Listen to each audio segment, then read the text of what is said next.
thank goodness she got a rash today, so it was roseola. It's good my presumptive diagnosis was correct. I don't like to make mistakes with my own grandchildren. Telemedicine. Yeah. It's working. Probably never going to go back, right? Never going to go back. We'll just do telemedicine.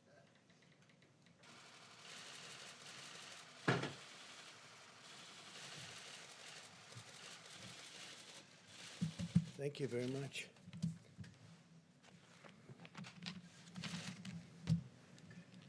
Today we continue to send our love to the great people of New York and New Jersey. We support them fully. We grieve alongside every family who has lost a precious loved one. New Yorkers are tough and strong and brave. New Jerseyites are tough and strong and brave, and they're being hit very hard right now. And for the next week, hopefully not much longer than that, it's going to start to go in the other direction. Our country is being hit hard, but some areas have done so incredibly well. We're so proud of them. They will beat this virus. We're going to beat it with the grit and the heart for which they're known and for which our country is known. And we appreciate everything that everybody is doing. We pray for Prime Minister Boris Johnson. He's become a great friend of ours. He loves this country. He loves his country. But he loves the USA, and he's always been very good to us. Whenever we had difficulty, he was with us, and we appreciate it. So we pray for Prime Minister Boris Johnson. He's going through a lot. As we intensify our military campaign against the virus, I think that it must be brought out that we have to thank the American people for continuing to follow our guidelines on slowing the spread, an expression that more and more people are thinking about. Nobody ever heard of it 2 months ago, and now everybody is talking about slowing the spread, stopping the spread. Even during this painful week, we see glimmers of very, very strong hope, and this will be a very painful week. And next week, at least part of next week, but probably all of it. Look, if one person dies, it's a painful week. And we know that's going to unfortunately happen. This is a monster we're fighting. But signs are that our strategy is totally working. Every American has a role to play in winning this war. And we're going to be winning it. And we're going to be winning it powerfully. And we'll be prepared for the next one, should it happen, but hopefully it won't. Our massive airlift operation for critical supplies, it's called Project Airbridge, continued today as 5 massive planes, flights, landed in the United States packed with personal protective equipment. And our nation's heroic healthcare workers will be the beneficiaries of that. 27 more flights are scheduled in the near future over the next couple of weeks. The Army Corps of Engineers is constructing facilities that will support more than 15,000 hospital beds to treat patients in need. So they're building now approximately 15,000. They just completed the big one in New York. They just completed and are in the process of continuing in Chicago and many other places. They're incredible. The Army Corps of Engineers, we owe them a lot, what they were able to do in such a short period of time. They'll build these massive facilities, 2,000 beds in 4 days. So it's really something very special. I know I was in the construction industry, and you don't see that happen very often. I want to remind governors and emergency managers that sharing real-time data with us about equipment and their needs is very important. All of their supplies, hospital occupancy is critical. A lot of the occupancy is really getting a little bit lower than anticipated, and that's good. We sort of thought that was going to happen. And we're getting along very well with the governors. This whole situation with respect to talking to us about equipment and equipment needs, giving us a little bit of lead time, so important. All the supplies, we're getting it to everybody like they never thought possible, but will ensure that we can rapidly deploy federal assets where and when they're needed, especially on ventilators. We're actually getting some ventilators back. As you know, the state of California was great. They sent some back, which they won't need. and Washington State likewise. And we have some others coming back, so we're using them in areas we need them. We are pressing forward aggressively on the scientific frontier of the medical war.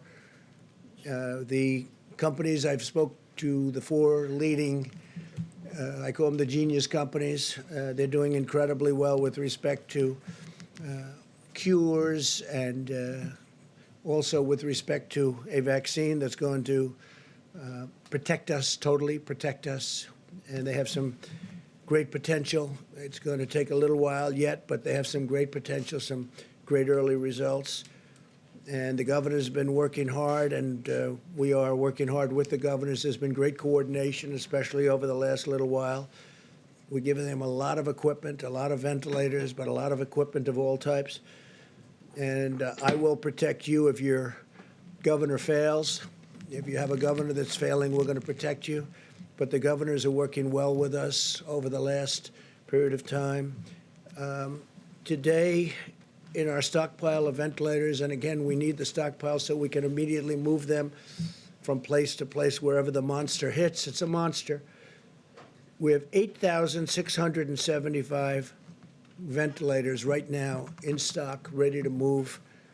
And we have all sorts of incredible soldiers. Our military is going to move them should they be needed in, as an example, if we need additional in New York or the New York City area. You have state, you have city, and spoke to Mayor de Blasio, and we really have a great, well-coordinated campaign with Mayor de Blasio. It's been really good. Spoke to Governor Cuomo. There's been great coordination. So if they need something, we have it. If Louisiana needs something, we have it. Same thing with Michigan, same thing with Illinois. There are certain spots that are very hot, and we'll see what happens. But we'll know pretty much we'll have time, and we'll be able to move it. In addition to the 8,675 ventilators, we have 2,200 arriving on April 13th. We have 5,500 arriving on May 4th. These are ones that we're building for the most part. And we have, as you know, great companies building them. Ford, General Motors, GE. We have really some great companies that are doing it. On May 18th, we have 12,000. On June 1st, we have 20,000. On June 29th, we have 60,000 ventilators coming, 60. So we have a total of 110,000 ventilators coming over a short period of time. I don't think we'll need them. Hopefully we won't need them. I don't think we'll need anywhere near them. But we'll have them for the future, and we'll also be able to help other countries who are desperate for ventilators. The UK called today, and they wanted to know would it be possible to get 200, and we're going to work it out. We got to work it out. They've been great partners, United Kingdom, and we're going to work it out for them. So they wanted 200. They needed them desperately. We now have 10 drugs in active trials, with 15 more soon to follow, as well as 2 vaccine candidates in active clinical trials. We'll do whatever it takes to secure needed medical supplies and bring more production of essential medicines back to our shores. We're doing that. We're bringing them back to our shores. A lot of these companies, they went a little bit haywire. They went away from this great country, and they had them produced elsewhere. So we're going to start bringing them back. I've been talking about that for a long time, not only with medical, but lots of other things. America continues to perform more tests than any other nation in the world, and I think that's probably why we have more cases. Because when you look at some of these very large countries, I know for a fact that they have far more cases than we do, but they don't report them. We've performed 1.87 million tests to date, so that's 1,870,000 million tests. Think of that, 1,870,000 tests to date. And now we're performing them at a level that nobody's ever seen before. As we announced yesterday, CVS testing sites in Georgia and Rhode Island will be using Abbott Labs rapid 5-minute tests. We're down to now 5 minutes. It's a 5-minute test, so that people can get their results back very quickly. And we're actively engaging on the problem of increased impacts. This is a real problem. and it's showing up very strongly in our data on the African American community. And we're doing everything in our power to address this challenge. It's a tremendous challenge. It's terrible. And provide support to African American citizens of this country who are going through a lot, but it's been disproportional. They're getting hit very, very hard. In fact, while we have Tony here, I'd like to maybe have you come up and address that one, and then I'll continue. But if you could address that, it would be great, Tony, please. Yeah, thank you, Mr. President. We have a particularly difficult problem of an exacerbation of a health disparity. We've known literally forever that diseases like diabetes, hypertension, obesity, and asthma are disproportionately afflicting the minority populations, particularly the African Americans. Unfortunately, when you look at the predisposing conditions that lead to a bad outcome with coronavirus, the things that get people into ICUs, that require intubation and often lead to death, they are just those very comorbidities that are unfortunately disproportionately prevalent in the African American population. So we're very concerned about that. It's very sad.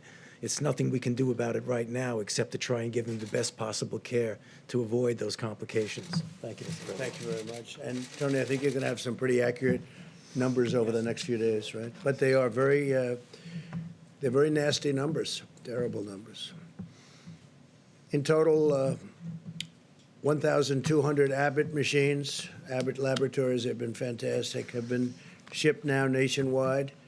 Up to 500 more are being produced every week, and 50,000 testing cartridges are being manufactured per day. That means a lot of very fast tests.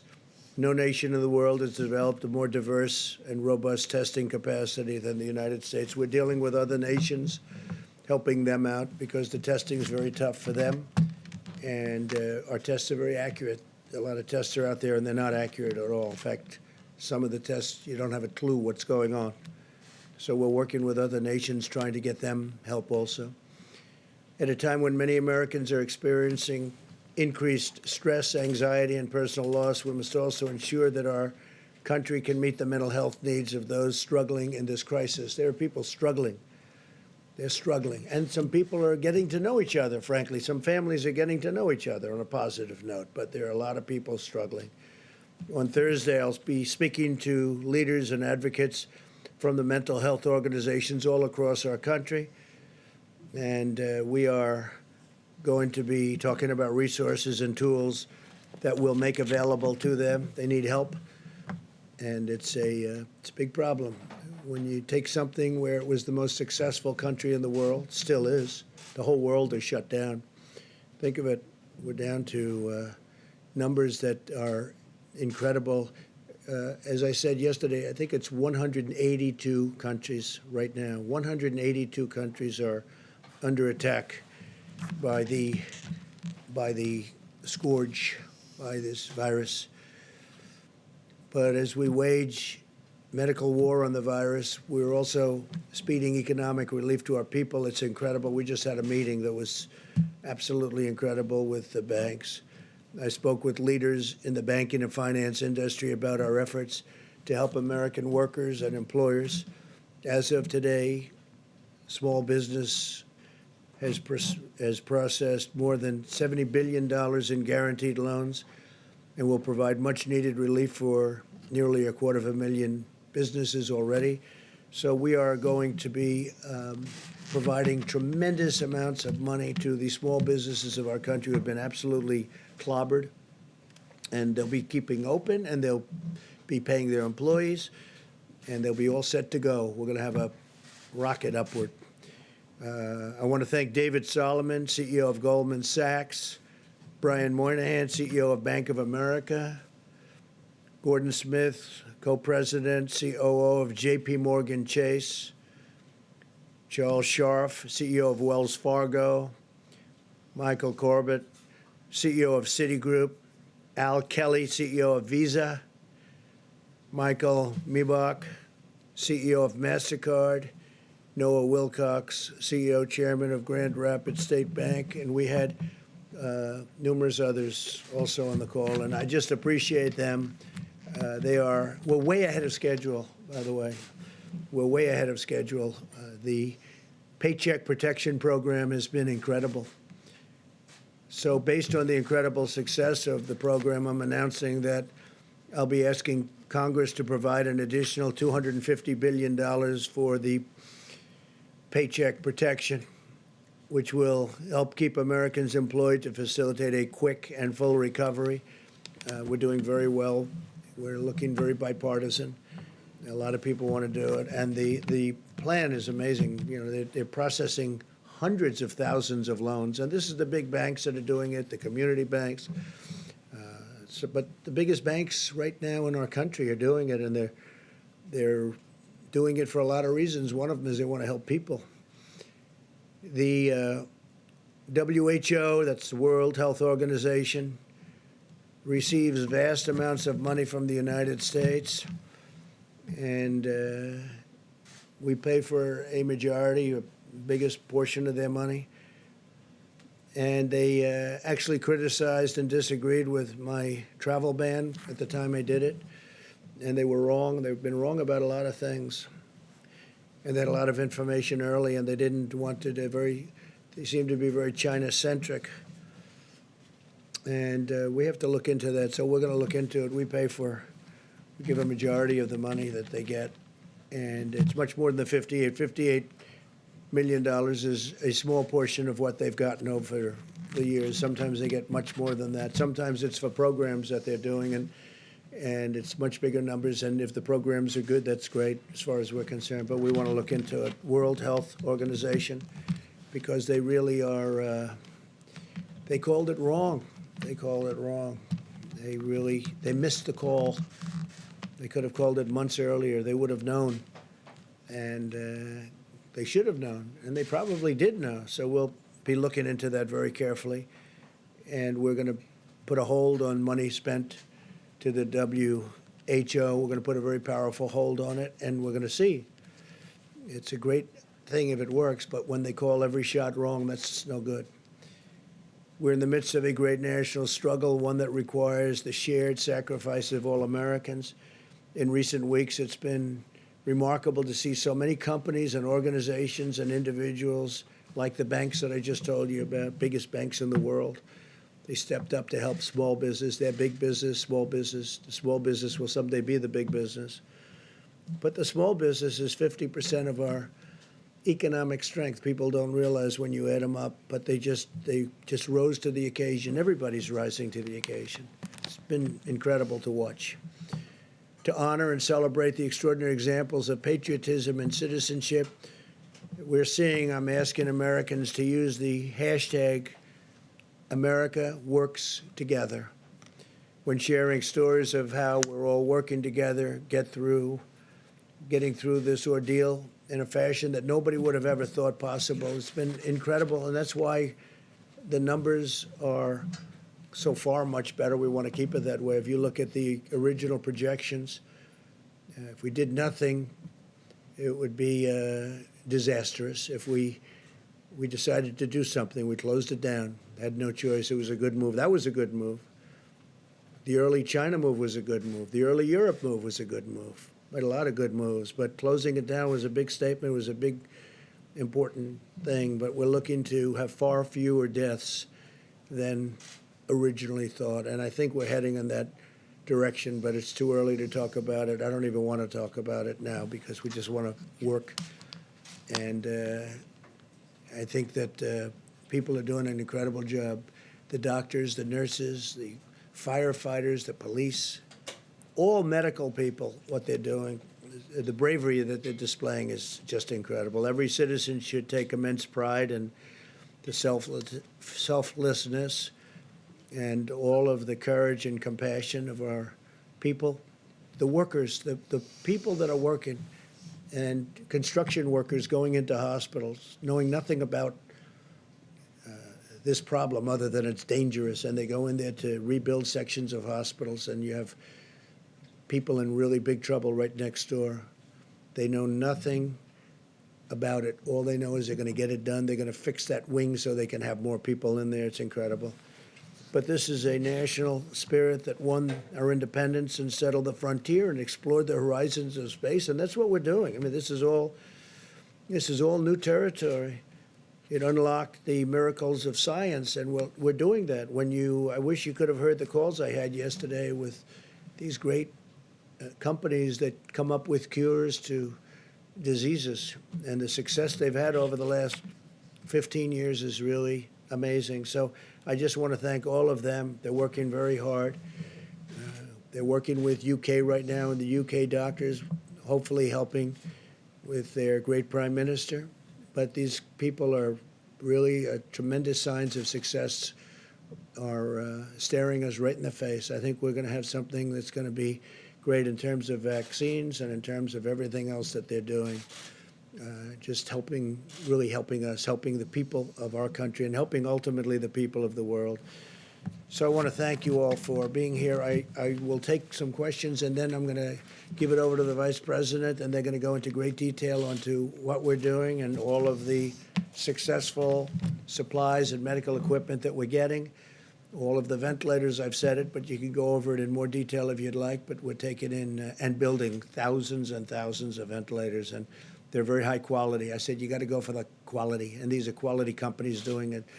So, because there is a big difference between a good ventilator and a not so good ventilator, Tony, right? We've seen that. And big difference. So we're going top of the line. Steve, please. The acting Navy Secretary submitted his resignation today, Motley.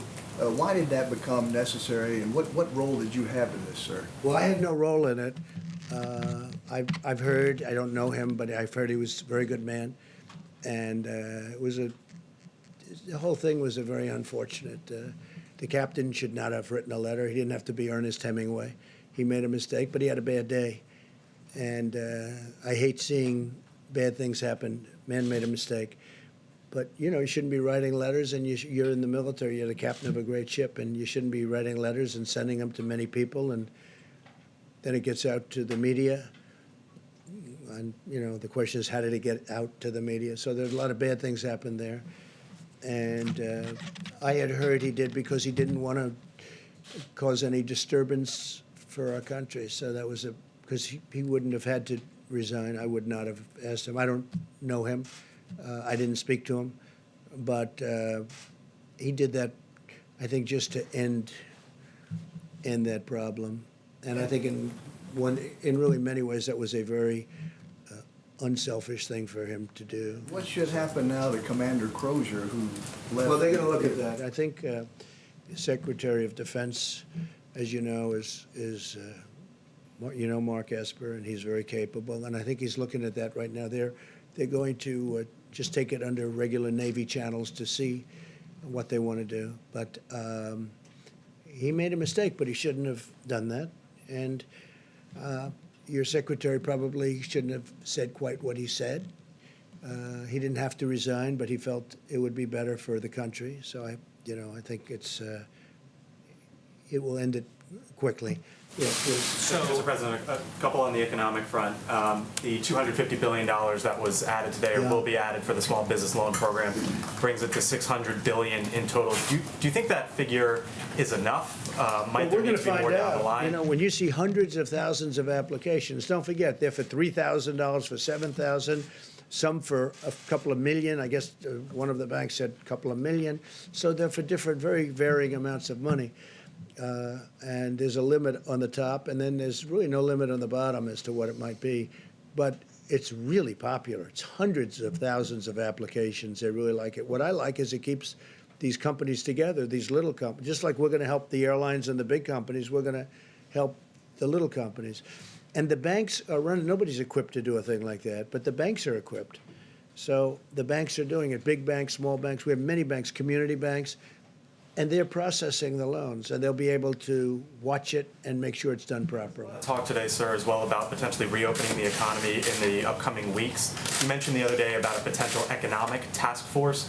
Can you give us some sort of update as to where that may or may not? We're thinking about that, but we want to open up. We want to get it open soon. That's why I think maybe we're getting to the very top of the curve. I spoke with Governor Cuomo, and He seems to think that he's getting close, and I think a lot of people think that a lot of places are getting close. We want to start hitting the downside, and I think we're going to be doing. This is going to be a very difficult week, however. This week will be a very difficult week because that's the most difficult week when you're at that top position, and we'll see what happens. We'll see what happens. When it does open up, what can the federal government do? Well, Because the federal because a lot government of has it- done a lot, and it's going to do a lot. We want to. I really think that with the stimulus, we can be maybe even beyond. We're going to do perhaps infrastructure, which you wouldn't have gotten approved before, and now people are looking to do it. And the beauty is we're paying zero interest, or very close to zero interest. In some cases, we're paying actually zero, have no interest charge. And the dollar is very strong, and people are investing in the dollar. They want, the fact that we have the strong currency. We have the currency. Our currency is everything. And other companies, other countries want to be in our currency. So we're getting all of the investment wanting to come into the dollar. The dollar is the strength. The dollar is the whole ballgame. We have a strong dollar. Other currencies are going down, way, way down in some cases. You look at other countries, I won't mention them, but other countries are going down 22%, 25%, 28%, and it's very hard for them. That makes it much more difficult. With us, our currency is relatively now stronger than it ever was, or it was over the last few years relative to other countries. It's always relative to other countries, but our currency is very strong. So therefore, people want to invest. If we do a bond issue to do infrastructure, everybody wants a piece of that issue, even at zero interest. Yeah, please. Did you see these memos that reportedly Peter Navarro wrote back in January? When did you see them, and how does these memos sort of square with what you've often said that nobody could have predicted this? It sounds like he was predicting. I didn't see him, but I heard he wrote some memos talking about pandemic. I didn't see him. I didn't look for him either. But that was about the same time as I felt that we should do it. That was about the same time that I closed it down. I asked him about it just a little while ago because I read something about a memo. I said, "Did you do a memo?" I didn't see it. I didn't ask him to show it to me. He said, "Yes, I talked about the possibility of a pandemic." Nobody said it's going to happen, but there is a possibility. There always has been a possibility, but people wouldn't talk about it. But it was right about the time that I closed it down. And interestingly, the World Health Organization was not in favor of us closing it down. And if we didn't close it down, we would have lost hundreds of thousands more lives. So we did a good thing. Yeah. So at the time, though, when Peter Navarro did circulate those memos, you were still downplaying the threat of coronavirus in the U.S. You were saying things like, "I think it's a problem that's going to go away within a couple of days." It will go away. You said within a couple of days the cases will be down to zero. Well, the cases really didn't build up for a while, but you have to understand, I'm a cheerleader for this country. I don't want to create havoc and shock and everything else, but ultimately, when I was saying that, I'm also closing it down. I obviously was concerned about it because I closed down our country to China, which was heavily infected.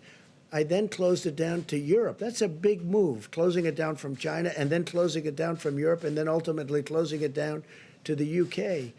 So, and it was right about that time. But I'm not going to go out and start screaming, this could happen, this could happen. So, again, as president, I think a president has to be a cheerleader for their country. But at the same time I'm cheerleading, I'm also closing down a very highly infected place, specifically the location, as you know, in China that had the problems.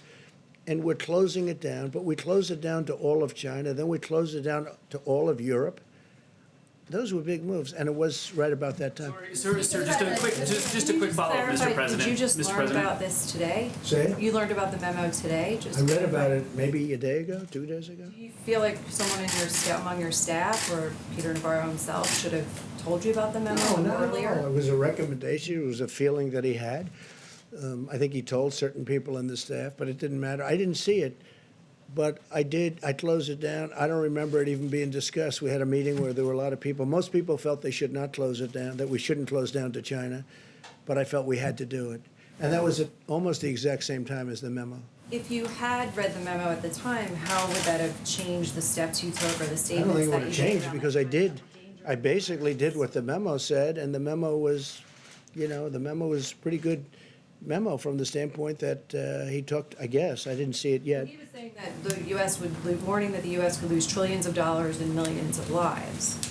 Well, you're not going to lose millions of lives, but you'll lose plenty of money. But I couldn't have done it any better because it was about the same time, and I closed it down to China. And just lastly, so you maintain confidence in him, in Peter Of Navarro? course I maintain confidence. He wrote a memo, and he was right. And I haven't seen the memo. I'll see it later on after this.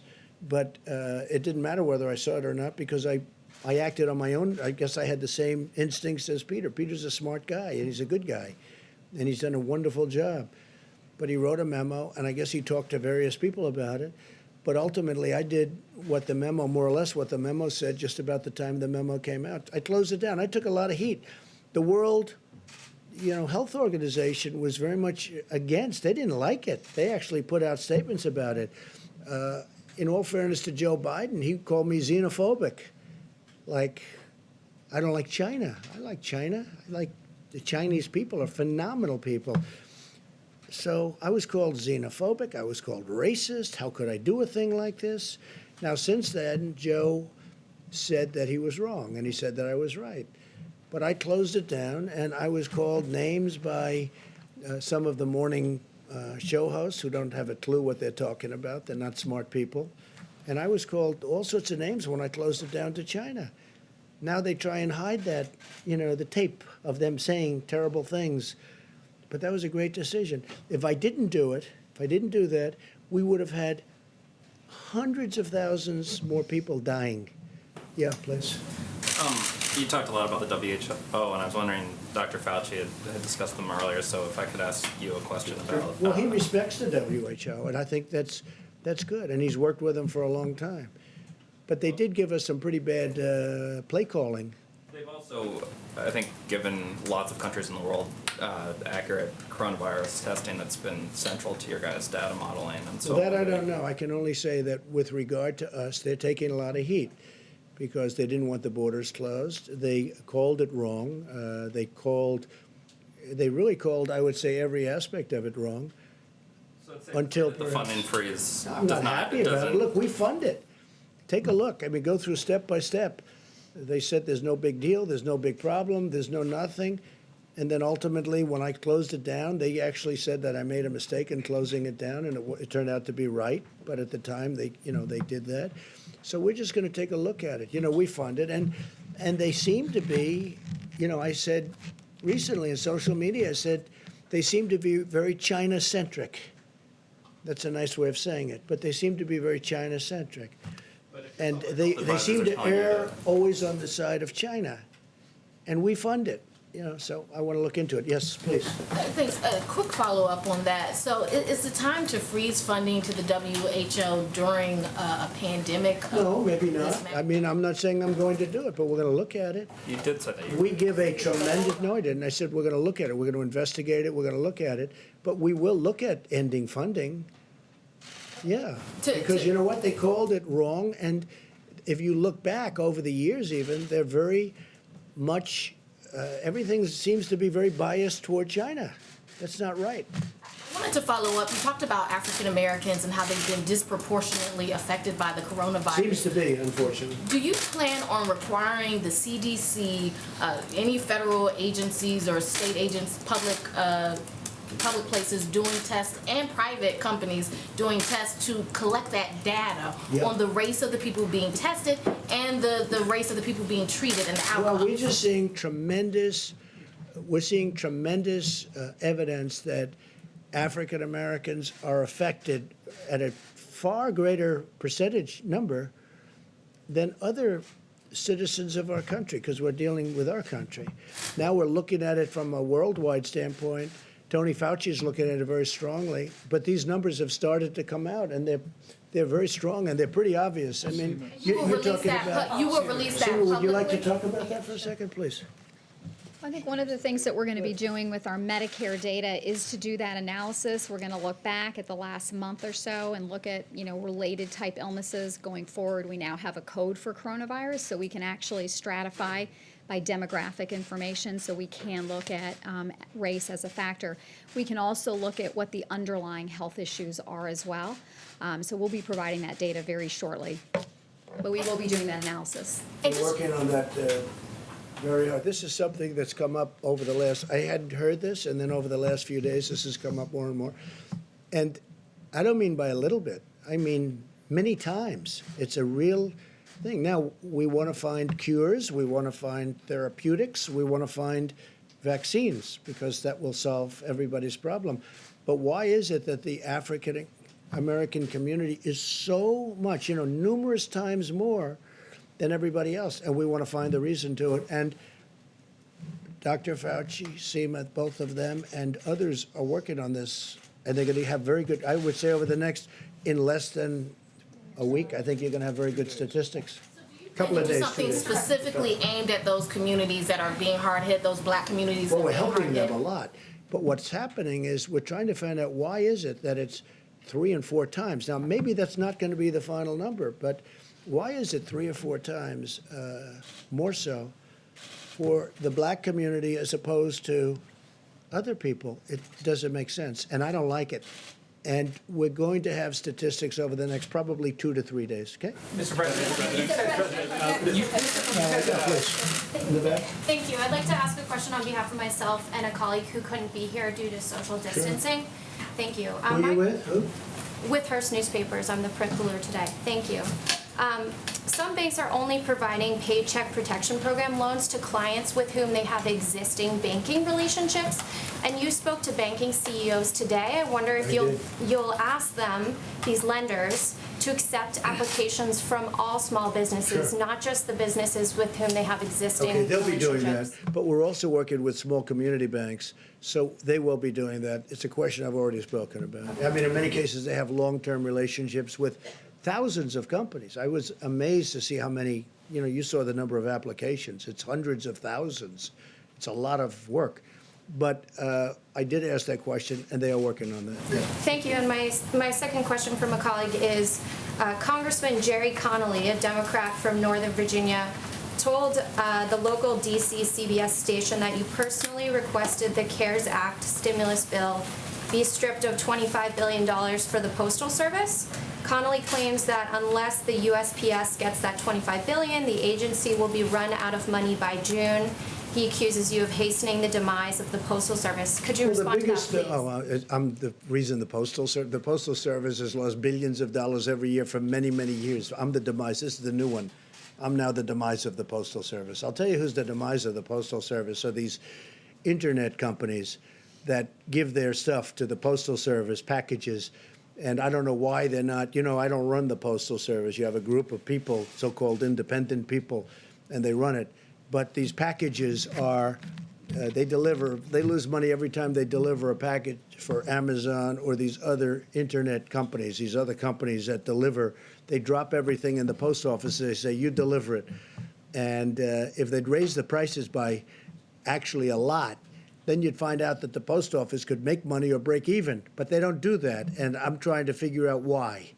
These are independent boards. They were appointed by other administrations. They're sort of long-term. They're there for a long time. And I've been talking to them also. You can look it up. Take a look.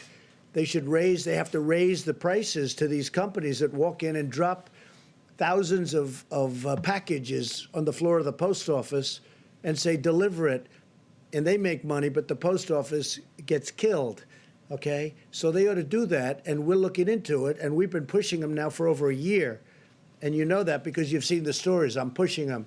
It's not fair for them to these great, wonderful, modern companies. They walk into our old post office with all these routes that could never be built. You could never build them. They go into areas that you could never do. And they say, here, deliver this. And they lose a lot of money per package, and they have to raise their prices, but this Postal Commission doesn't do it. Now, we just got a chance to appoint a couple of people onto the commission, as I understand it, and that's good. but they have to raise their prices. Otherwise, they're just going to lose a lot of money. And tell your Democrat friend that he ought to focus on that, because if he focused on that, he could truly save the post office. Post office has been losing billions of dollars a year for many, many years. And have him take a look at that, because that's the way to solve the problem. Thank you so much, Mr. President. Thank you so much. Mr. President, you say this week will be very painful, very difficult, but a few weeks ago you say this was just like a flu. What have you learned? I didn't say 2 weeks ago it was a flu. The question is, Mr. President, what have you learned that Ready? you could offer as an advice to foreign leaders who still are skeptical about this pandemic and who are against social distancing? What is your advice? What have you learned? You said I said it was just like a flu. So the worst pandemic we ever had in this world was a flu. And it was called, you know that, it was in 1917, 1918. And anywhere from 50 to 100 million people died. That was a flu, okay? So you could say that I said it was a flu, or you could say the flu is nothing to sneeze at. President, what can you offer as an advice to foreign leaders who are skeptical about this pandemic and who are against social distancing? Well, I think there aren't too many of them. If you look throughout the world, and everyone, just about everyone that has practiced that is now closing up. Well, the UK was an example. Now, they talk about Sweden, but Sweden is suffering very gravely. You know that, right? Sweden did that. The herd, they call it the herd. Sweden's suffering very, very badly. It's a way of doing it, but you know, everybody has been watching everybody else. And so far, almost every country has done it the way we've done it. We've chosen to do it. If we didn't do it that way, we would have lost hundreds of thousands of more people. Okay. Mr. President, there's voting going on today in Wisconsin. There are reports of thousands of people waiting in hours-long lines as they've had to weigh their own personal health and their civic responsibility. What do you think that the Supreme Court was right in its decision that voting should go forward, and the absentee extension should not take place? Yeah. Look, the Supreme Court, of course they were right, because what the Democrats wanted, and you know what this happened. I supported a man named Justice Kelly, who's Daniel Kelly, highly respected justice. And I supported him just the other day, social media. I know of him. He's just a fantastic justice, and I endorsed him. And as soon as I endorsed him, they wanted to move the election. They didn't want to move the election. As soon as I endorsed him, the Wisconsin Democrats say, "Oh, let's move the election to 2 months later." They didn't mind having the election until I endorsed him, which is very interesting. And now they talk about, oh, safety, safety. Well, it was 15 minutes after I put out an endorsement that they said we have to move the election. They didn't want to move the election before that. The other thing they wanted to do, which is crazy, at the end of the election, they wanted to have 1 week for proxies to come in, or mail ballots. Now, mail ballots, they cheat, okay? People cheat. Mail ballots are a very dangerous thing for this country because they're cheaters. They go and collect them. They're fraudulent in many cases. You got to vote. And they should have voter ID, by the way. You want to really do it right. You have voter ID. But the Democrats, and this was turned over in the Supreme Court yesterday, I give great credit to the court, they actually didn't want to have an election day. They wanted to have election day, and then a week after election day, you choose your, all these ballots come in, these mailed ballots come in. The mailed ballots are corrupt, in my opinion, and they collect them, and they get people to go in and sign them, and then they're forgeries in many cases. It's a horrible thing. And so what happened is, the Democrats in Wisconsin, they had no problem with the election being today until I endorsed the Republican candidate, Justice Kelly, Daniel Kelly. And as soon as I endorsed him, they went crazy. They went crazy. And you know that's true. And now all of a sudden, because go back 2 weeks, go back 2 days, they didn't want to move the election. They were having the election. They were fine because they thought they were going to win the election. Then I endorsed him, and all of a sudden they think they're not. Now I understand there are lines that go back a long way. I hope they're going to vote for Justice Kelly. Okay. Mr. President, do you think that Americans President, with millions of pills of hydroxychloroquine donated, is there a plan or system in place to track the potential side effects? When you saw There the have been representative. serious harm, so is there a plan to Is there a track the plan? side effects? The outside side of effects, clinical the side effects are the least of it. You have people dying all over the place. And generally, the side effects are really with the Z-Pack, having to do with the heart. The Z-Pack, that's the antibiotic, not with the hydroxychloroquine. So a woman last night, I watched her on one of the shows, good show, Laura, and she thought she was dead. She was a representative from Michigan. She was just in horrible shape for 12 days, 14 days. She thought she was dead. I think she said that her doctor said she's, it's going to be very tough. She saw me talking about this, and she asked her husband to go to the drugstore. Now, this is a Democrat representative, a person that, perhaps wouldn't be voting for me. I think she'll be voting for me now, even if she's a Democrat, even if she's a Democrat representative. And they went to the store, which I made available because we have millions of doses. We have, I think, 29 million doses of this drug. And she asked her husband, she said, please go out. I'm not going to make it. Please, you have to hear her story. Please go out, get it. He went at 10 o'clock in the evening to the drugstore. He got it. He gave it to her. Now, it's I don't say it works like this at all. 4 hours later, she awoke, and she said, I feel better. And then shortly thereafter, she felt great. This is a woman that thought she was going to die. She's a Democrat representative, highly respected woman, African-American woman. I don't know if you saw it, as you asked a question about African-American. She was an African-American woman, a great woman. Her manner of speaking, the way she told the story was beautiful.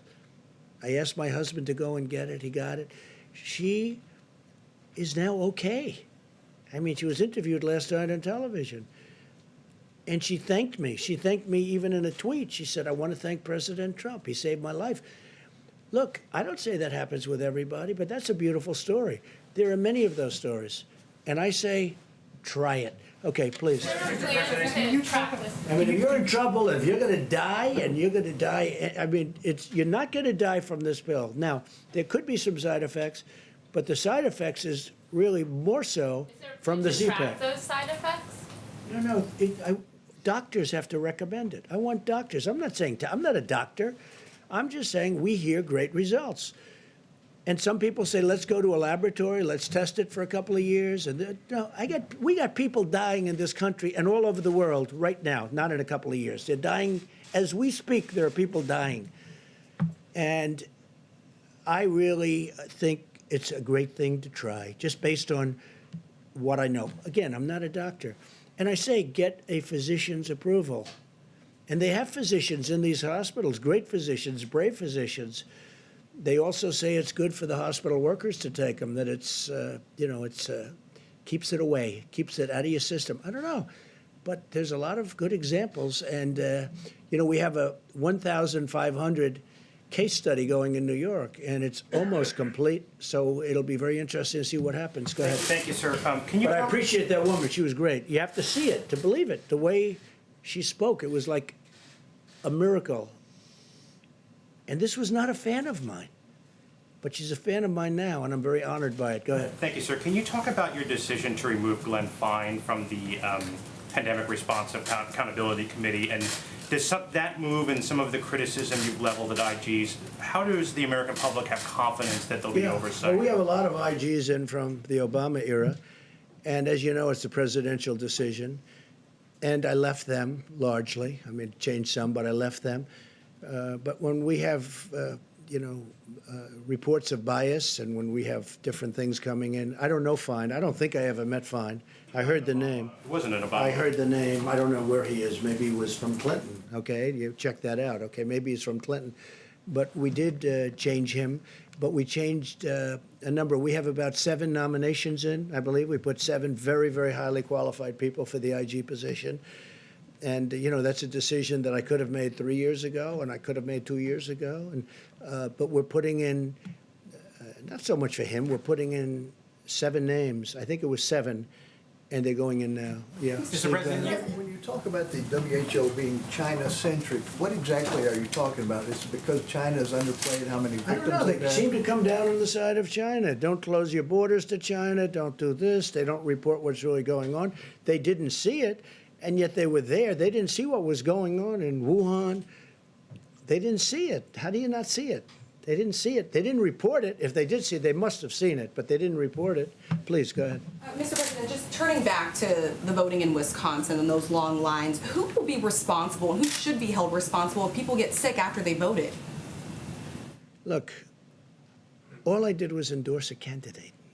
I don't know anything about their lines. I don't know anything about their voting. I love the state. But you also encourage I people to won get out the and vote state. today as well. Will you take some of the responsibility if some of those I people won the get sick? state, which is rare for a Republican to do, but I won the state of Wisconsin. I'm going to win it again because we've been great to the people of Wisconsin, as you know, with our policies, and they like me and I like them.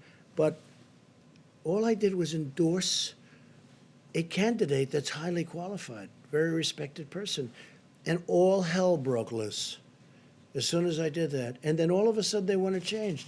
Before I endorsed them, they didn't want to change this voting area. There was no problem with the Democrats voting until I endorsed the candidate. Then they said, let's move it 2 months, let's move it 3 months later. Safety, safety, safety, right? All of a sudden they want safety. Well, before I did the endorsement, they didn't talk about safety. It was fine for months. For months, it was fine. It was always going to be. And now I endorse, and they want safety. So, you know, that sounds. Thank you. Just to follow up on that, how does the election, them holding this election in Wisconsin line up with the social distancing recommendations that have come from your Well, there you administration? have to ask the people that you have a Democrat in Wisconsin as governor. Ask him. That's his problem. Okay, he should be doing it. Again, some governors fail, and I won't let them fail because when they fail, I'll help. But that's run by Democrats right now. Okay, it's run by Democrats. You had a great Republican. Is it possible to socially distance when you're voting? You're going to have crowds. You have to speak to the governor. What you should do is call the governor of Wisconsin and ask him that question. But also ask him, how come it was okay to do this until I endorsed the candidate? And as soon as I endorsed him, these lines are formed, and I hear, Mike, the lines are through the roof. So, you know, hopefully they're going to vote for the right candidate. Yeah, please. Mr. President, can I just check in on oil again today? I was wondering if... Oil? Yeah. Where is it today? Well, I was wondering if you... No, where's the price? Give me the price. I'm not sure, to be honest. How can you ask a question when you don't know the price?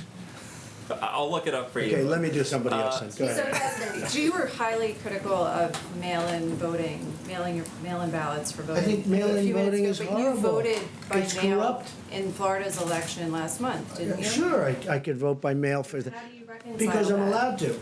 Well, that's called out of state. You know why I voted? Because I happen to be in the White House and I won't be able to go to Florida to vote. the But let me difference just between say, mailing within well, there's a state or big mailing difference outside the between state? somebody that's out of state and does a ballot and everything sealed, certified, and everything else. You see what you have to do with the certifications.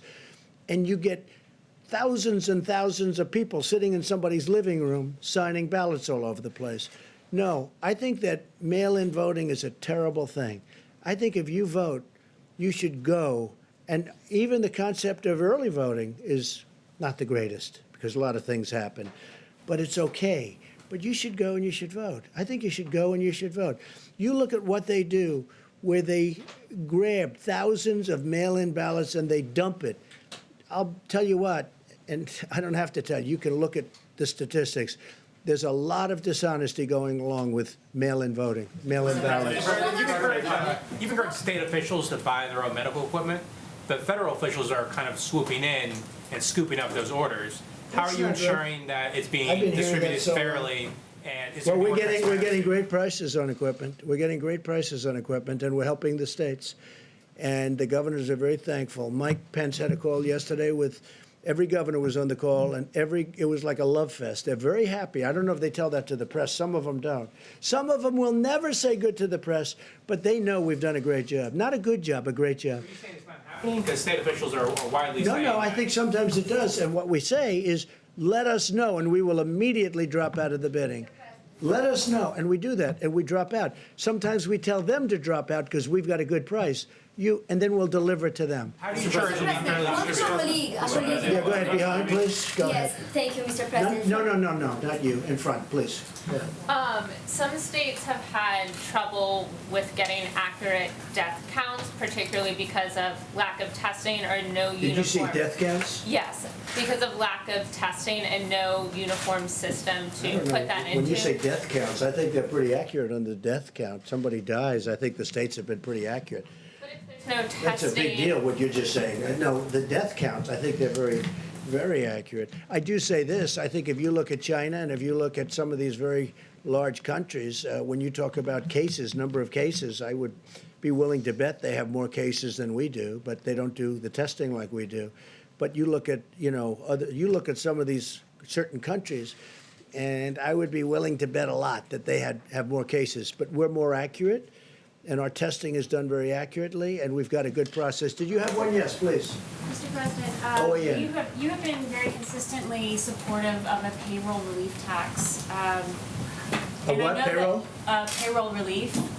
Now, I know you're still busy trying to implement phase 3, but as we move towards phase 4, are there still obstacles to that? Because that would put money in American pockets, like consistently. Yeah, you're right. I would love to see a payroll, good questions. I would love to see a payroll tax cut.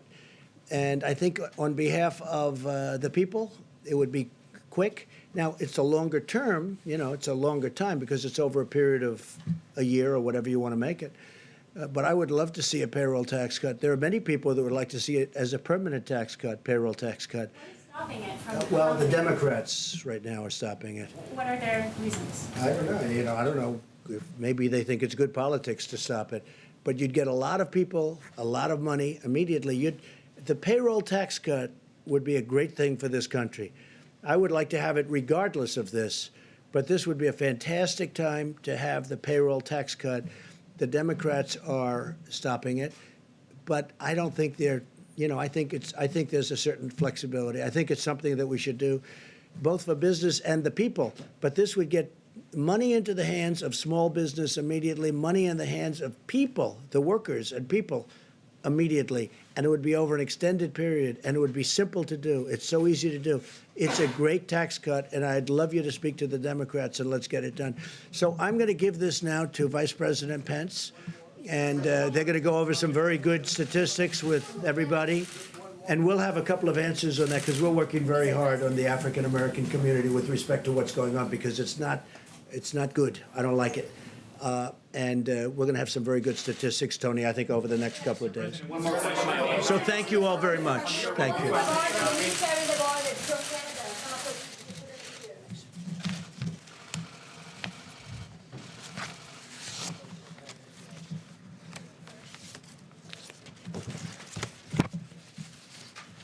Thank you all. A few updates, and then I'll introduce Dr. Deborah Birx to talk about what we're seeing around the country, what the data is telling us. But suffice it to say, as the President said several times, this is a very tough week in America. And our hearts go out to all of the families that have lost loved ones to the coronavirus. But I know I speak for the entire White House coronavirus task force when I say our hearts are with the people of the greater New York City area today. As we stand here today, in the midst of heartbreaking numbers of losses in New York City, I also want to assure the American people that there's reason for hope. As Dr. Birx will enumerate in just a few moments, despite the increase in losses, as Governor Cuomo articulated today, hospital admissions continue to decline. And in our report early this morning from Dr. Birx, we continue to see evidence of stabilization in some of the areas around the country of the most significant outbreak, the New York metro area, including New Jersey, Long Island, and Connecticut, New Orleans metro area, Detroit, Boston, Chicago, and Denver, as Dr. Birx will explain, continue to give evidence of stabilization, which in a very real sense is evidence that the American people are putting into practice the social distancing, the President's guidelines for our nation. And for that, as the President said earlier today, we thank the American people. Even in the midst of hardship and loss at a time when we've seen more than 385,000 Americans test positive for the coronavirus and more than 12,000 succumb to this illness.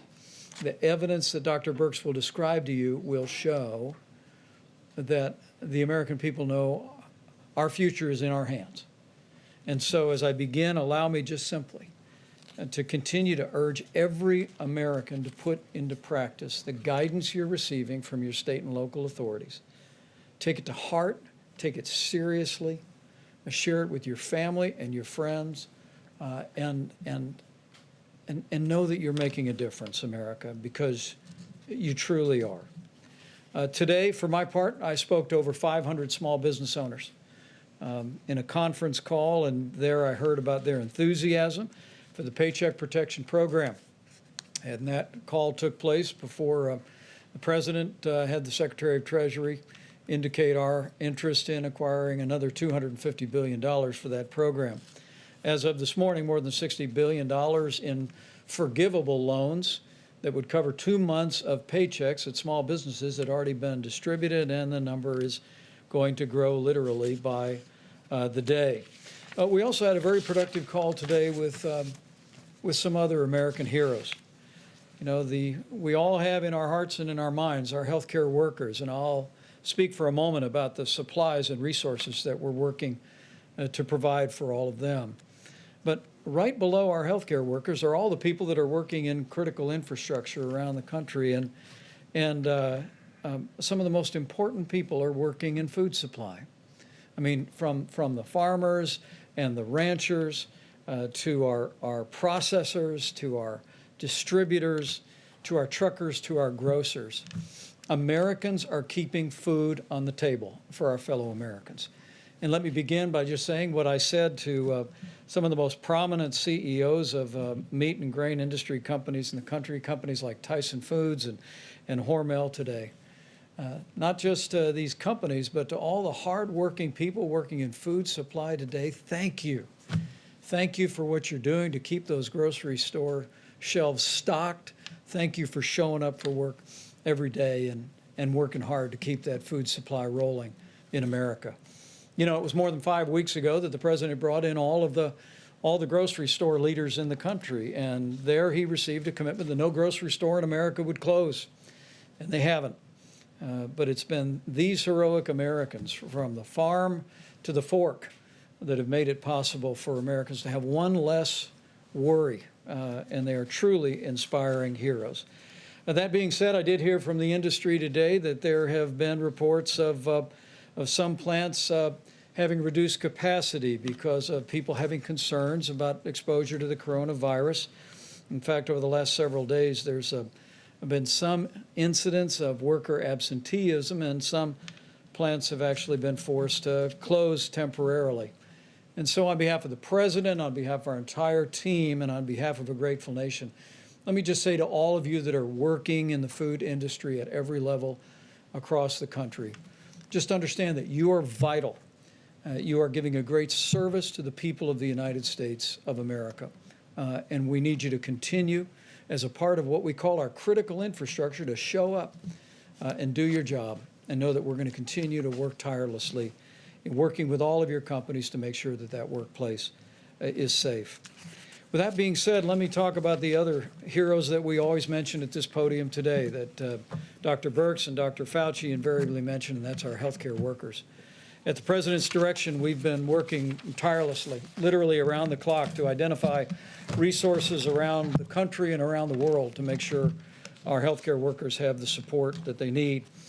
With some 51 major disaster declarations, most recently Minnesota being approved, states have stood up 27,000 National Guard, but Personnel-wise, before the end of business today, there will be more than 3,000 Department of Defense and Health and Human Service medical personnel on the ground in the greater New York City area.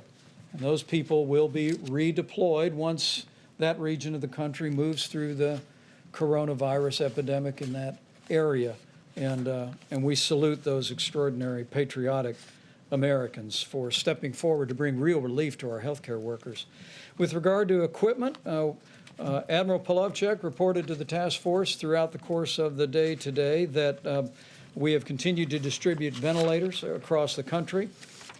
We're sending additional ventilators from the Strategic National Stockpile. Maryland will receive 50 ventilators. Delaware will receive 50 ventilators. And that will leave more than 8,400 ventilators still in the national stockpile. One correction from yesterday. After our press briefing yesterday, FEMA made a different decision with regard to what the state of California generously made available. And the ventilators, some 500 ventilators that we again want to thank Governor Gavin Newsom and the people of California for donating to our nation's efforts. 100 of those are being deployed to New York, 100 to New Jersey, 100 to Illinois, 50 to Maryland, 50 to Washington, D.C., 50 to Delaware, and 50 to Nevada. With regard to the remainder of what we call personal protective equipment, again, we've been literally leaving no stone unturned anywhere in the country, anywhere around the world. And as Admiral Polovchek described just a couple of days ago, we've established not just an air bridge, but a control tower system modeled after military logistics out of FEMA. And while FEMA is acquiring a small portion of what's being acquired, 90% of the supplies are being routed directly into our massive distribution system. And FEMA is using the data that Dr. Birx provides to target those resources to the areas most in need. I asked them to break out a few details about resources that just in the last 5 days have been distributed, and I hope it's an encouragement to healthcare workers all across these regions and around the country about the efforts that are being made to make sure they have what they need. You can see the New York metro area, including New Jersey, just in the last 5 days, more than 6 million N95 masks, more than 6 million surgical masks. When Governor Cuomo and I last spoke, he told me there was a real challenge for medical gowns in the New York City area and in New Jersey as well. And 2.8 million gowns were distributed to that region as well. Going next to New Orleans, where again, while we see some encouragement, challenges remain in that community. Some 837,000 N95 masks for healthcare workers, 165 surgical masks, other items including almost 6 million gloves have been distributed. Detroit continues to be a real focal point.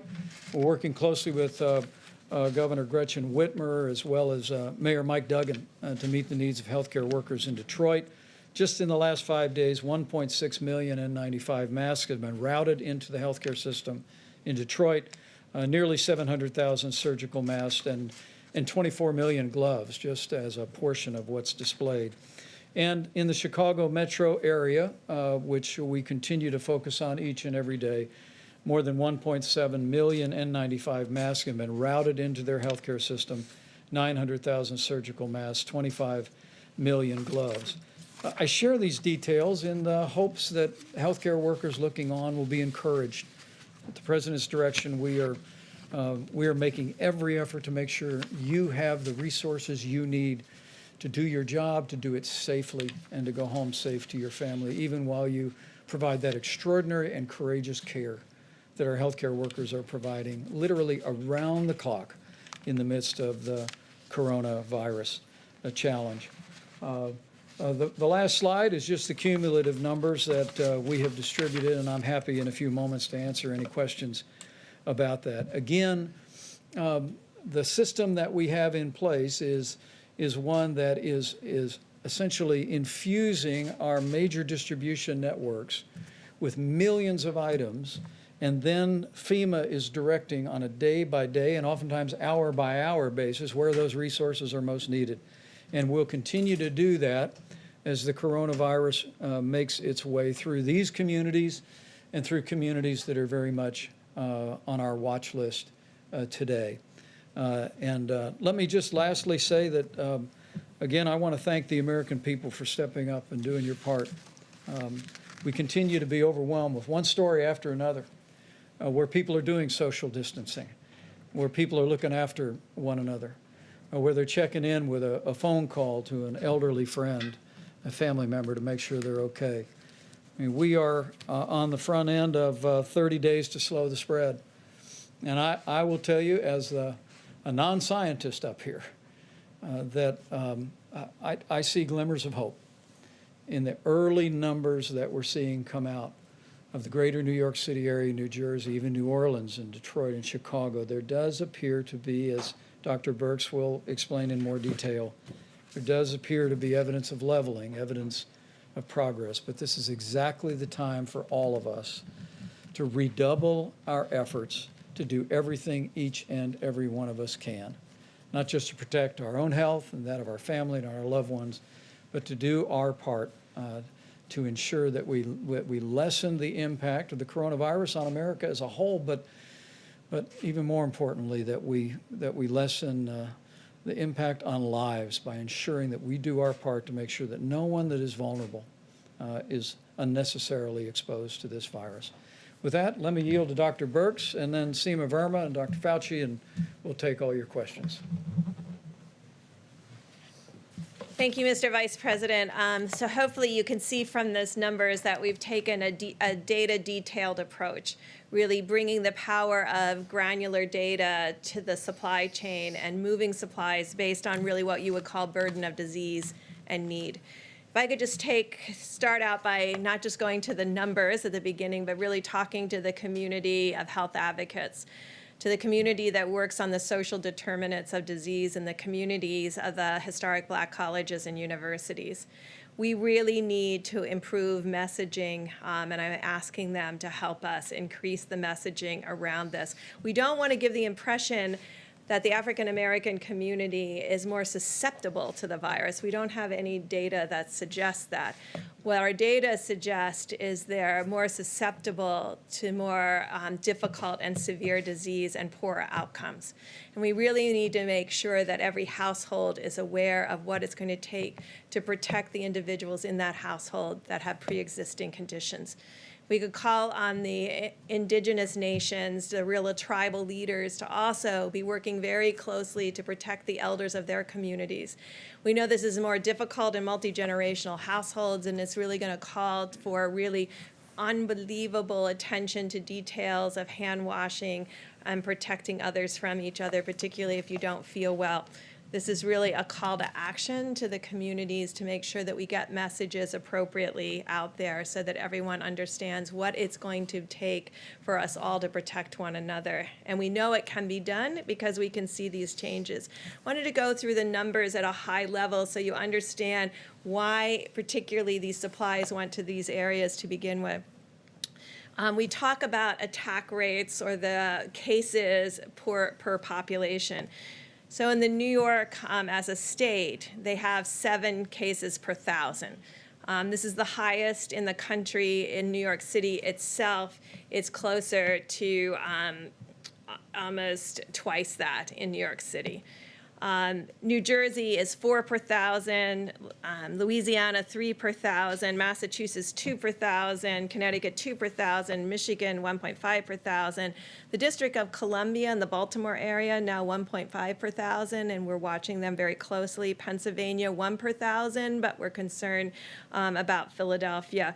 What is allowing us to move supplies based on burden of disease and need is the extraordinary West Coast that has had very low numbers, from Washington that was less than 1 per 1,000, California that is less than 0.5 per 1,000, and Oregon that's even less than that. And it's those states where there's large populations, because of the enormous work that they're doing to prevent expansion and spread of the virus, it's allowing resources to go to these these states and these communities and these counties that need more support.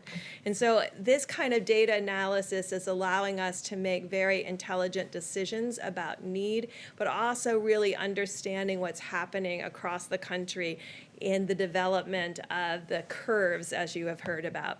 And so we do see, and I know you heard me caution that over the weekend, sometimes there's decreased case reporting, and so there were increases in a series of communities on Monday. We're seeing that stabilize again, and when you look over 3 days, you're starting to see that we may be actually in a series of communities outside of New York and New Jersey and Connecticut, creating a much flatter graph.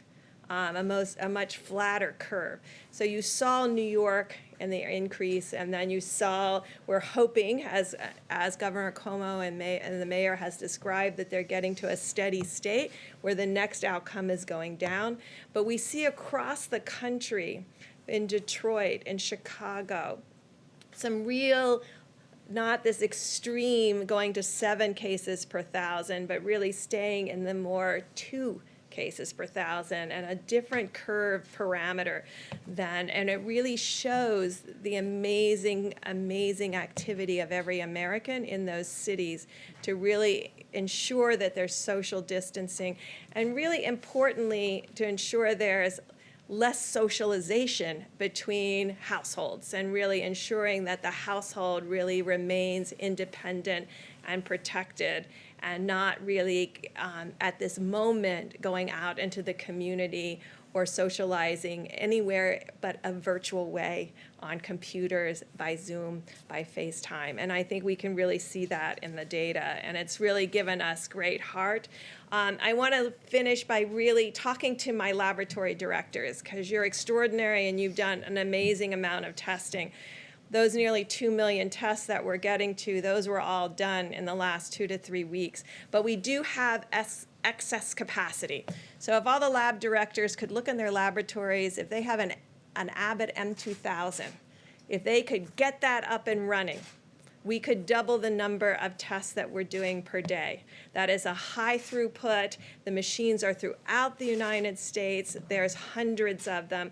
Right now, about 80% of them are idle. We're going to have a call with the laboratory directors of these laboratories to really ensure this is an automated, robotic situation that they can run. There's over 1 million tests sitting, test kits sitting, ready to be run. We have 5 platforms of tests. This is one of our really high volume platforms, like Roche, and we're really calling on them to really increase that capacity so that we can do not only increased diagnostic testing, which I think we're doing quite well right now, but also increasing the ability to do more healthcare workers, first responders, community testing, and surveillance. And then finally, you will see, and you've heard about it happening in the UK and other places, there's a series of antibody tests out there that have not been validated. We're working right now very closely with a series of companies that know how to make these tests, that have made these tests for us for decades, for HIV, for a rapid test. They're working on that technology to bring that quality of test, which is in the 90+% sensitivity and specificity, to the American people for antibody tests. But until we get those, if you see them on the internet, do not buy them until we can give you a test that's reliable for all Americans. And we are working very hard to have that happen and bring that to the American public. Some of the tests that may be available on the internet may have very low sensitivity and specificity and give you a false reassurance that you either give you a false positive or a false negative, implying that you may be protected. So please wait until we have those tests available and validated. People are working around the clock to make those available to the American people. We all understand how important that is, because you've heard us talk about asymptomatic cases, and we really want to know how broad that is and how common that is. And so in places like New York City, where I described that they had a 7 per 1,000, sometimes 2, 3, and 4 times any other place in the United States, being able to know what the number of people who never had symptoms but do have a positive test would be really critical at this point, particularly as we plan for any reoccurrence in the fall or in future seasons. Thank you. Great. And we have Seema Verma, Center for Medicaid and Medicare Services, will discuss what we've done to support hospitals. As we support healthcare workers, we want to make sure the institutions that are providing the environment for care are well-financed, and she's got a couple of funding streams, and help is on the way. Seema? Thank you, Mr. Vice President. And let me just start with echoing the President and the Vice President's comments about our condolences to all the people out there that have lost somebody to the coronavirus. And also, sincere appreciation and thanks to all our healthcare workers that are on the front lines. But we know that it's the impact on the healthcare system isn't just those frontline workers. Healthcare organizations across the nation are having increased expenses. They're having to spend more on supplies. You're seeing all of the supplies that are being sent to them, and that's having a direct impact on their bottom line. Many of them are also having increased expenses because they're taking advantage of some of the flexibilities that we've given them. Hospitals without walls, they're putting, you may see tents out in their parking lots where they're doing testing or screening, so they have a lot of increased expenses as well.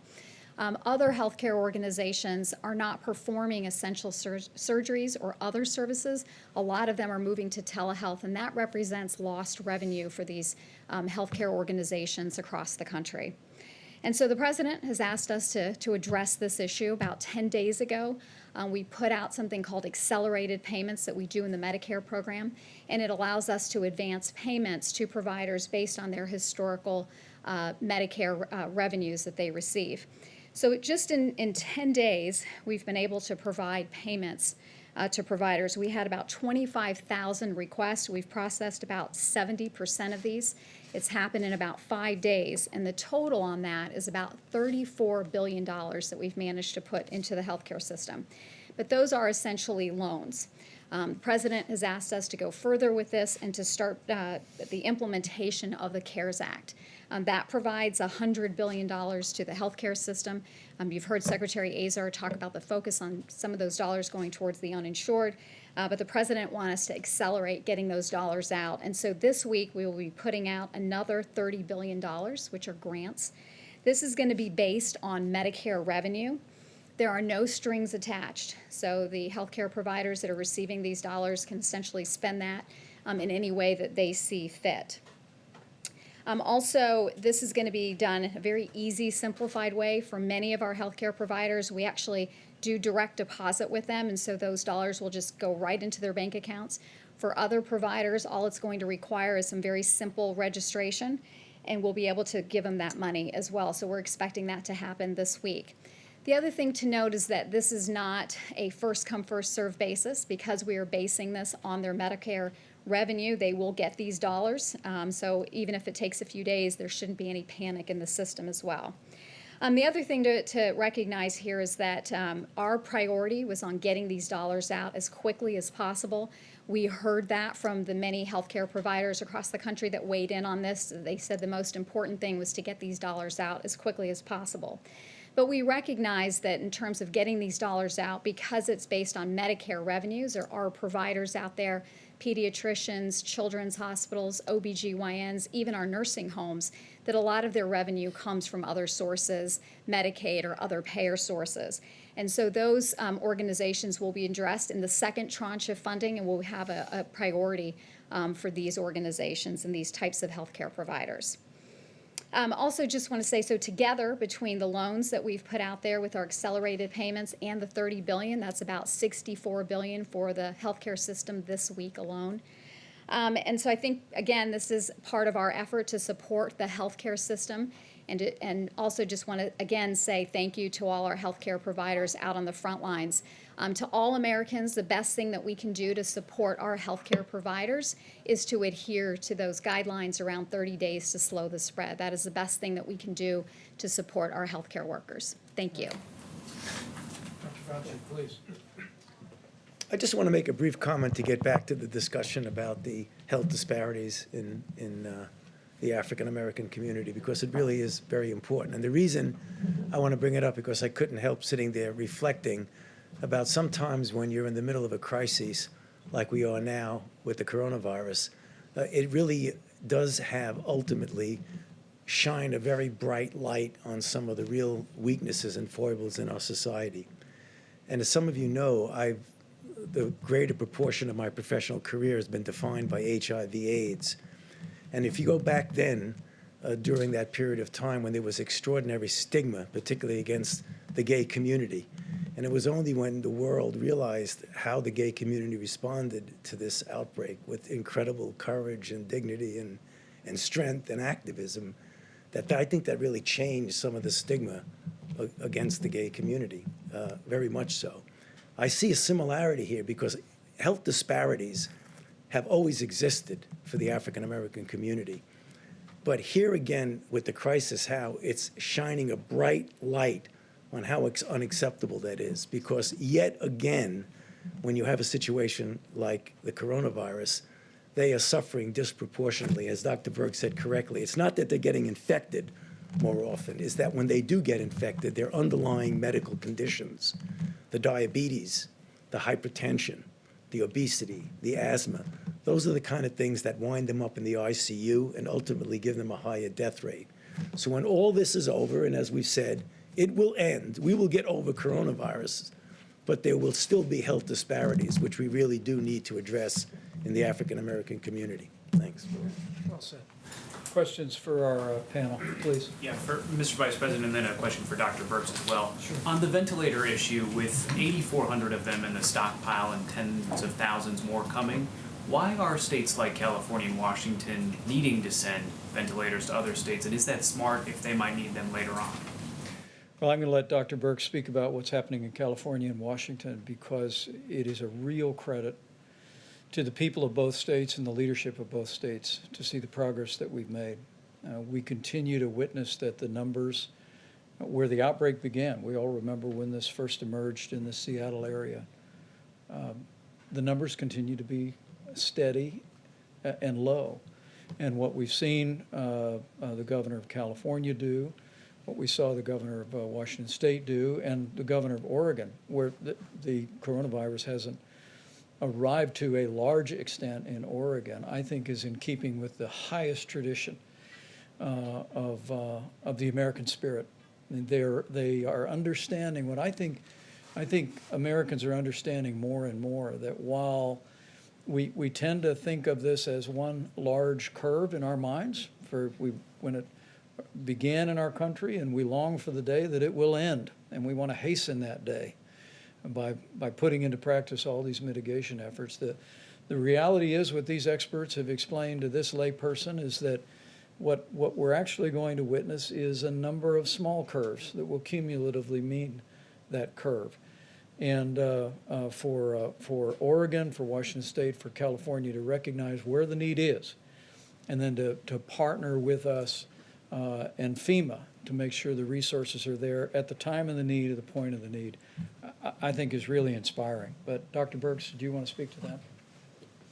Yeah, I want to be clear. No, we didn't ask for their ventilators. They looked at their epidemiologic curves. These states have amazing health commissioners, and I think when this is over, we'll really be. All of the models were based on something we have never attempted to do anywhere in the world. We have never attempted to do this kind of mitigation. It was always theoretic to many individuals, and now we see across the globe people mitigating against this virus, realizing that their own behaviors can change the course and future of this virus in their communities, which is really astounding, the power that gives us to actually understand that we can compete against this virus and do well. And so I think their governors and their health commissioners looked at their curves, looked at their hospitals, looked at their ICU, and looked at their needs, and then decided that they didn't need those at this time and wanted to make it available for other states that were in more of that 2 per 1,000, 3 per 1,000, 4 per 1,000, and 7 per 1,000. And I think we'll learn a lot from other states and other communities to really understand how to do this better next time. And I think this is what will teach us, because we've never attempted anything like this, at least in my lifetime, where we've had, these 30 days to stop the spread. I mean, we've not ever put out information like that.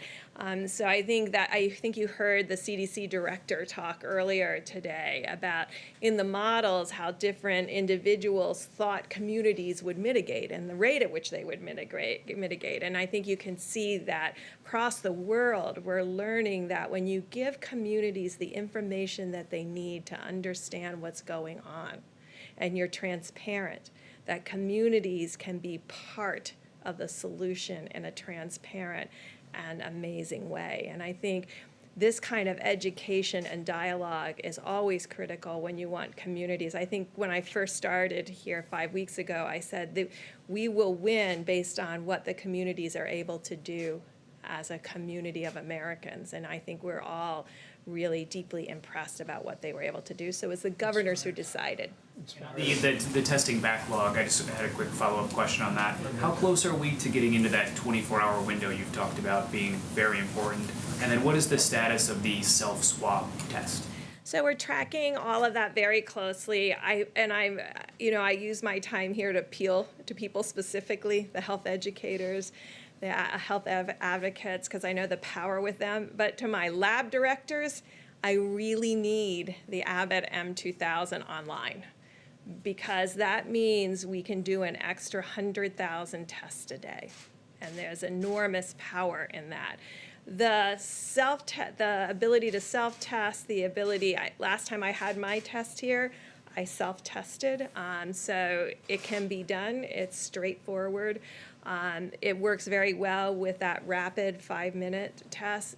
But what we now have to create, and I know that's always difficult because everybody wants one of something, we now have to create a mosaic that brings together where we know every single machine is in the United States, where our gaps are, and then align resources with need and gaps in the testing and ensure that we have the right laboratory test for the right community. So you can see there would be communities, particularly the Indian Health Service or rural communities, where that Abbott ID Now kit could be incredibly helpful, because otherwise they're shipping it all the way to a capital, maybe 3 states away, and that's going to add 2 or 3 days to the wait time, which we're trying to get away from. The backlog, 2 or 3 days, or what would you? It varies state by state, and we'll be talking with all of the states about really changing how we do testing in the community to really ensure that we're testing optimally. Because right now we have still focused very much on hospital diagnosis because we know it will make a difference in treatment. So these major laboratories are still putting drive-through tests at the back to all the hospital tests. And so that's where the backlog is in the drive-through tests. So I know if you're an outpatient, not an inpatient, but if you're an outpatient, that is where the delays right now are, but it's state by state. And so some states have 24-hour, 48 hours for both their outpatients and inpatients. Others have short for inpatient and longer in outpatient, and then we're trying to reconcile those two pieces. Right. And the team is actually meeting tonight to review that, but one of the data points that we review is literally on a state-by-state basis what the turnaround time is for testing, and we continue to work that. And these Abbott laboratory devices there's 18,000 of them across the country. When you go to your doctor office and get a strep test, it's that device. All Abbott Laboratories has done with strong and swift efforts of the FDA is create a test to put in that for the coronavirus, and it's a 15-minute test. And so I want to renew our call to all the healthcare providers around the country is find your Abbott device, and we'll work our hearts out to get a test to you. How about in the back corner? Mr. Vice President, thank you. One for you and then one for either of the doctors, if you don't mind. For you, sir, back to this idea of reopening up the economy, since it's not like there's a switch that you can just turn it back on. How does the administration envision this happening? Is it guidance from the White House and you hope the governors follow it? Are you going to put it in the governor's hands or the mayor's hands? How do you envision all of that working together? Well, the one thing I can assure you is that the president's decision in that regard is going to be informed by what the data shows and about decisions about when we can responsibly reopen America and put America back to work. I can tell you the CDC will have new guidance tomorrow that the CDC will be publishing for people who were in proximity to an individual that tested positive for coronavirus but have no symptoms. And CDC will be publishing new guidance about how those individuals and the circumstances under which they might be able to return back to work using some facial protection and monitoring their temperature, but we'll detail that for you. But what we're going to be doing over the weeks ahead is, while we focus every day at the point of the need, as the President said many times, our first mission is to save lives. And that means to slow the spread, to bend the curve, to continue to engage the American people, which they are admirably doing, to continue to put all the social distancing into practice. But there is a dual track that the President has already initiated. Some of the best minds here at the White House are beginning to think about what recommendations will look like that we give to businesses, that we give to states. But it'll all, I promise you, be informed on putting the health and well-being of the American people first. Dr. Birx? Either for Dr. Birx or for Dr. Fauci. Or do either of you want to take that? Or? Go ahead. Secondly, as a lot of parents are sitting home with their kids, and they've been home with their kids for weeks now, and they're wondering, maybe resigned to the fact that maybe their kids aren't going back to school this year, but are looking ahead, what do you think summer camp holds, and what do you think the start of next school year holds, if you could look down the line? Do you think those start on time? Do you think school next year starts on time? Can I say a word on behalf of teachers, since I'm married to one? There you go. My wife was all day yesterday at the elementary school she teaches at, loading up about 500 bins of art supplies for kids. And she's just one of millions of teachers across this country who find themselves having to distance teach kids. And I'm proud of Karen, but relatedly, I'm proud of every teacher in this country. The Secretary of Education was here not long ago talking about our efforts to expand distance learning resources, even in K through 12. To all the teachers who are out there, we just want to say thank you. Thank you for what you're doing, for continuing learning even in this challenging time. And to all of the kids, just because you're home doesn't mean you don't have to do your schoolwork. Keep it up. Anticipate children being back in classes in August? What I will tell you is I'll yield to the health experts, but that'll be part of what we're looking at in terms of guidance going forward, whether it be summer school or whether it be returning to school next fall. But the most important thing we can do is put this epidemic behind us as quickly as possible. Well, my daughter is a school teacher, so she asked me the same question. You know, it is unpredictable, but you can get a feel for if we start talking about the things where the curve goes down and we really have minimal,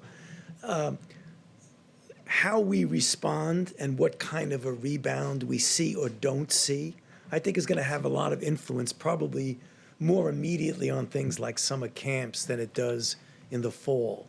I fully expect, though I'm humble enough to know that I can't accurately predict, that by the time we get to the fall, that we will have this under control enough that it certainly will not be the way it is now, where people are shutting schools.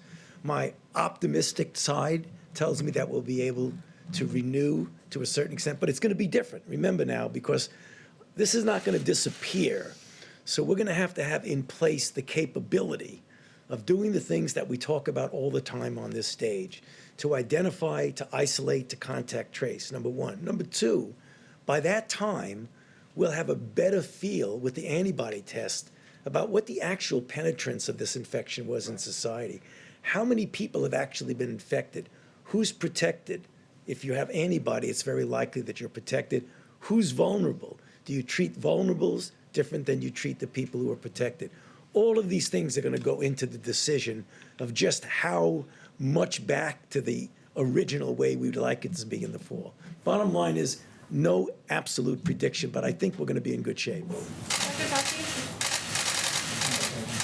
I just want for Dr. Fauci or Dr. Birx.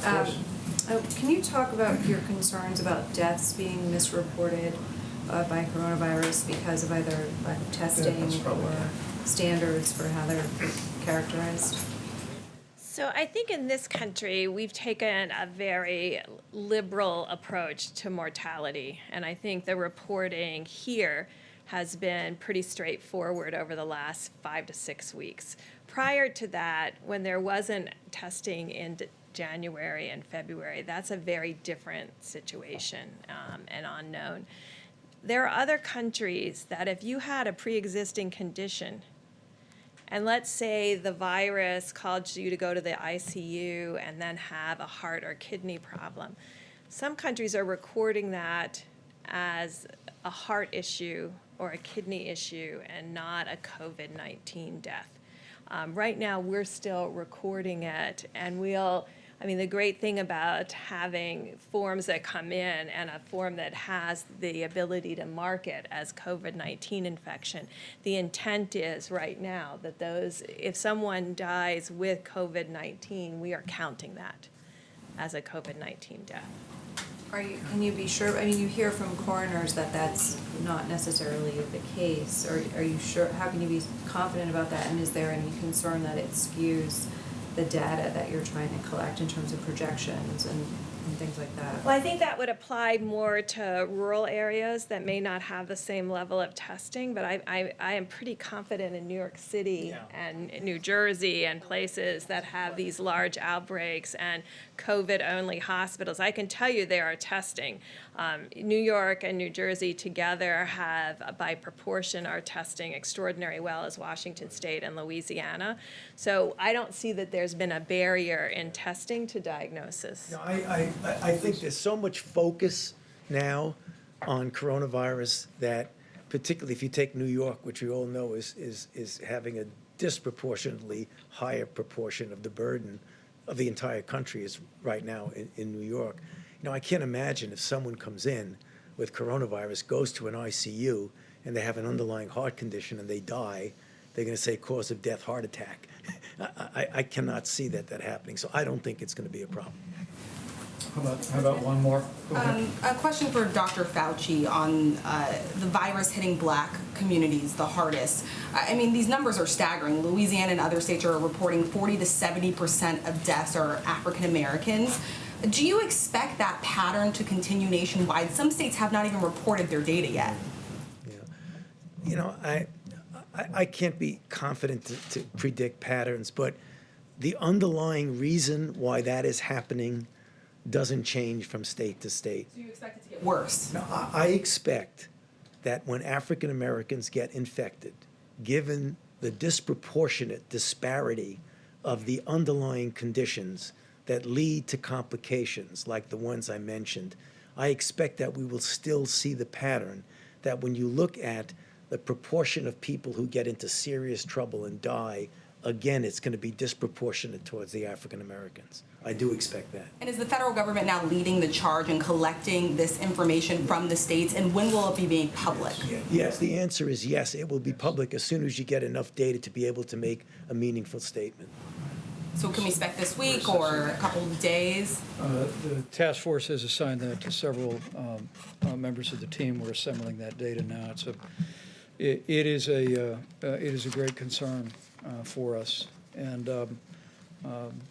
but it's probably a good reminder that we have to be especially careful around people with serious underlying health conditions. As we've said it many times from this podium over many weeks, that the risk of serious illness from the coronavirus remains low for the average American. But for anyone from any community that has a serious underlying health condition, particularly senior citizens with serious underlying health conditions, the risk of tragedy is very real. And so we're going to be very diligent about studying this and providing information and guidance in accordance with our best scientists. But I do want to say to each and every American, the President's coronavirus guidelines for America about wash your hands.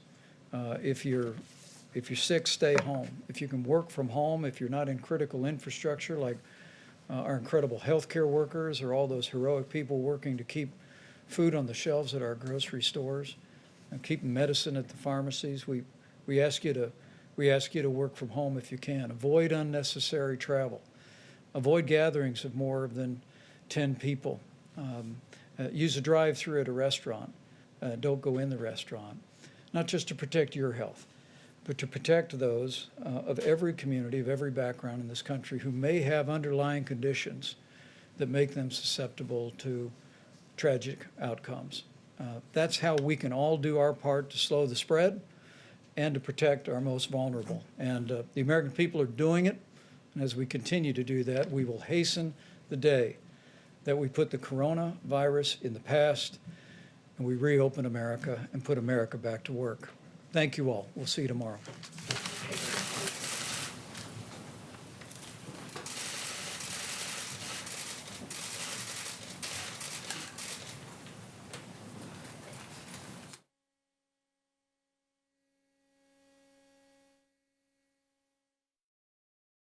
C-SPAN has round-the-clock coverage of the federal response to the coronavirus pandemic, and it's all available on demand at cspan.org/coronavirus. Watch White House briefings, updates from governors and state officials, track the spread throughout the U.S. and the world with interactive maps. Watch on demand, anytime, unfiltered at cspan.org/coronavirus.